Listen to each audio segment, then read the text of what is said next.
Hello, my name is Alexa Owen, and it is an honor for me to be speaking to you today about my senior governor school project on injury treatment and prevention. When thinking about a project that I wanted to pursue, I wanted it to encompass something that had been a big part of my life, and the first thing that came to mind was swimming. But I wanted to include something that has also impacted my life, which was injuries. So I think every athlete in here can relate to me in the fact that they've experienced some form of injury, and the recovery time is definitely something they weren't expecting. So when I kind of was thinking about a quote of quality that would represent my project, Troy Vincent's jumped out to me because in my experience, practicing can definitely prevent injuries in the future. If you practice moving your arms in the right way in swimming, you're not going to hurt your shoulder later on, or if you're running and you learn how to run in the correct posture, you're not going to hurt yourself later on. So that's something that jumped out at me when I was thinking of a quote of quality to choose from. So for my internship, I focused on injury treatment. So I worked at Spectrum Physical Therapy throughout the months of June and July. And going in, I only had a patient's perspective. I assumed that if you went in with a dislocated kneecap, you got the same stretches and exercises, no matter your age, gender, or activities. I was soon proven wrong, but it wasn't until the end of my internship that my goal of truly understanding the meaning of physical therapy was shown. One day, a patient came in complaining of pain in her right hip. And so my mentor and I gave her stretches and exercises that could help alleviate that pain. A few hours later, another patient came in with pain in the exact same area. Different exercises and stretches were given to her. It wasn't until after that patient left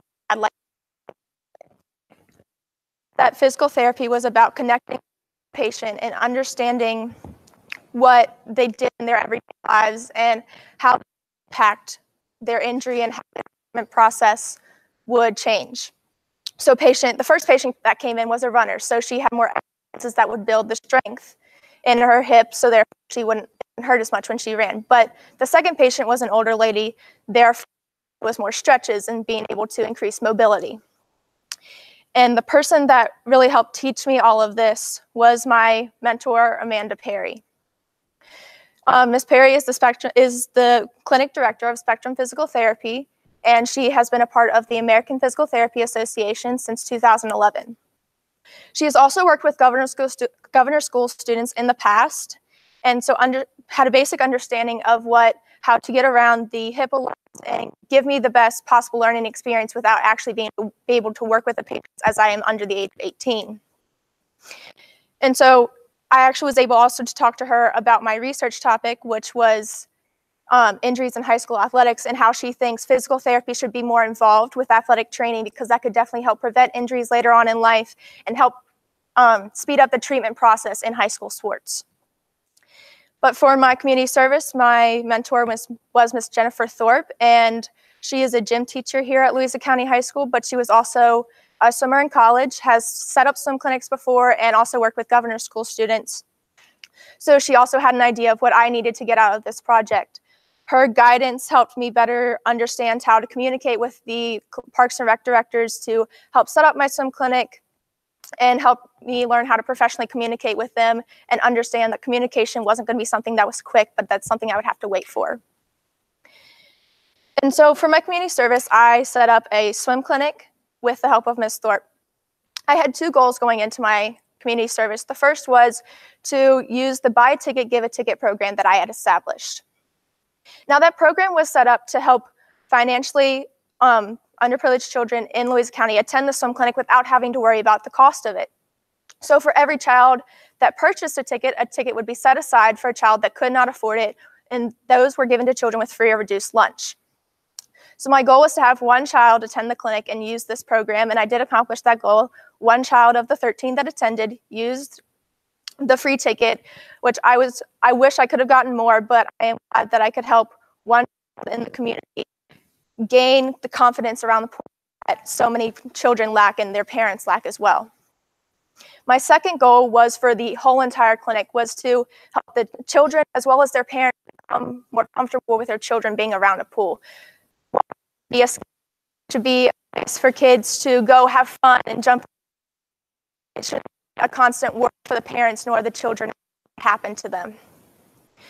So that's kind of where I focused on injury prevention. I set up, with the help of Ms. Thorpe, 5 stations: a kicking station, drill station, a video station where Ms. Thorpe or I would videotape them swimming, and then work with them to help make sure they wouldn't injure themselves later on when they, as well as a start station and a turn station. Now, going in, I didn't think I'd be able to interact individually with all of these children because I was going to be making sure all the stations were switched on time and that the volunteer coaches didn't need any help. But I was soon proven wrong. I was actually able to work with all 13 children, and seeing that their smiles on their faces as they jumped into the pool for the first time, or they learned to swim butterfly, or learned to do the flip turn for the first time, reminded me why I fell in love with the sport of swimming. It was the small accomplishments that I no longer had that really made me remember when I was 8 years old what made me first fall in love with it. And so Ms. Thorpe and I have talked about doing this clinic again in the future. So I also would like to continue this scholarship program to help and include more children in the community that don't have the money to attend clinics like these. So my internship and community service were very different. One focused on injury treatment, while one focused on injury prevention. My research papers would help tie that together. My research paper focused on injury rates in high school athletics. So when I first started my research, I wanted to get a basic understanding of what injury rates were like in high schools. What I discovered was that participation rates and injury rates were rising, but they weren't rising at the same rate. As participation rates were rising, so injury rates were rising at a higher rate, which means that even though more people are participating, more people are getting injured, which is not what anybody wants because it can be detrimental to their later life. So I continued my research and looking into prevention methods that are implemented in high schools. What I found is that there are no universal methods to help prevent and treat knee injuries or shoulder injuries, but you have to wait until you get injured to help get treated. But what I did find was that in a school district in Ohio, they had a what they called the leg system, which is where they would take a composite score at the beginning of the season and say if the athlete got injured, they would have to work until they got back to that composite score. So they'd be going back into their sport as healthy as they were at the beginning of the season.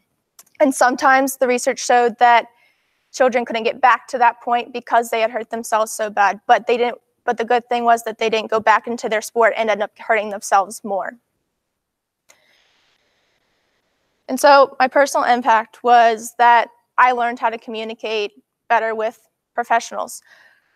And going in, I thought, I'll learn better research skills and I'll learn better time management skills, but this was definitely the largest impact, that understanding that communicating with the Parks and Rec department was not going to be a quick process was definitely a learning stretch for me, because communicating with peers, you usually get an immediate response, and communicating with teachers as well. But with the Parks and Rec department, they have so many things that they have to go through and understand about the community service project I set up that I had to understand that professional communication takes time.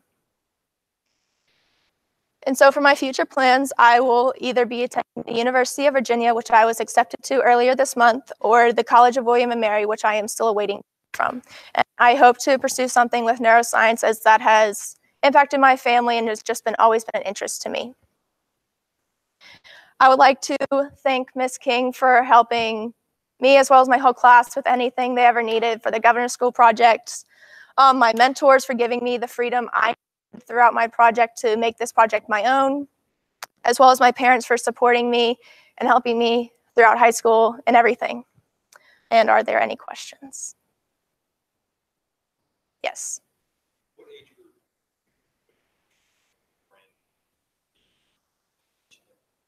It was high school, just high school, yes.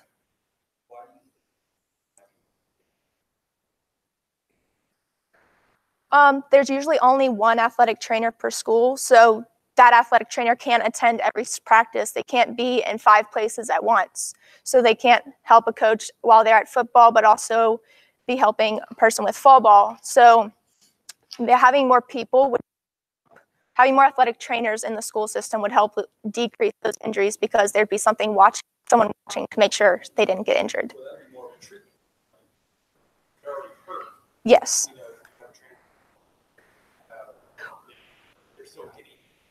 It would be including stretches and exercises in these sports to help decrease injury rates.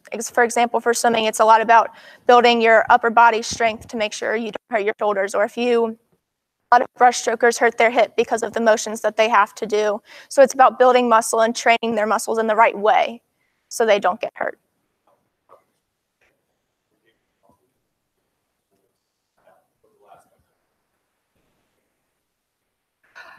I was not able to talk to any coaches here, but I do know that Louisa County High School doesn't have any prevention and treatment methods. We do have the concussion test that everybody takes at the beginning of their season. That's the only real prevention method that we have, but we can't prevent any concussions. There hasn't been any improvements in equipment that have those, so.